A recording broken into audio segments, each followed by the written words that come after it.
Lapsed vajavad ka hammaste ja igemete professionaalset puhastust. Värskelt lõikunud jäävhammaste pind ei ole veel küps. Sellepärast on ta esialgu ka väga kare. See soodustab, et neile kleepub katt kergemini. Esmalt katame huuled kreemiga, siis on mugavam suud lahti hoida ja ei teki huule sisse lõhesid.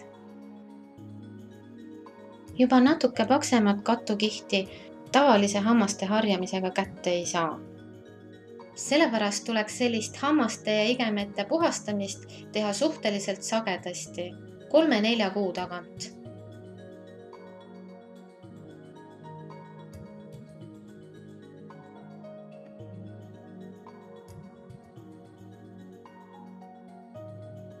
Instrumendi otsale kogunev valge sodi on tegelikkuses mikroobide mass, selles on miljoneid pisikuid.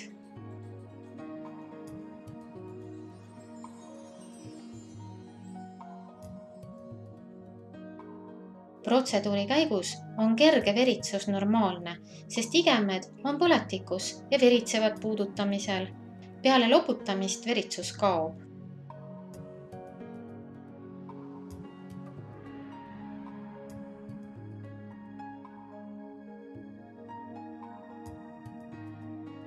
Eriti vajavad puhastust lapsed, kelle vanematel on igemepõletik või lapsed, kellel juba piimahammastes oli palju auke.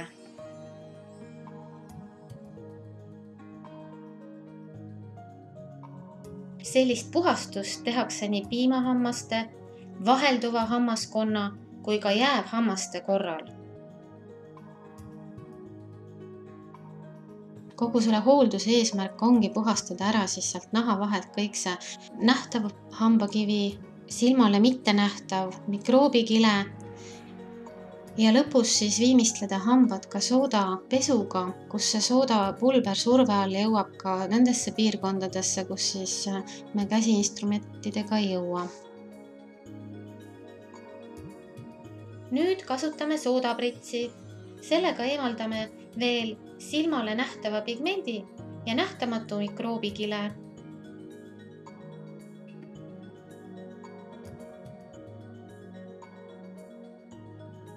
Võrreldes esialgse seisuga on hambad silmaga nähtavalt valgemad ja puhtamad.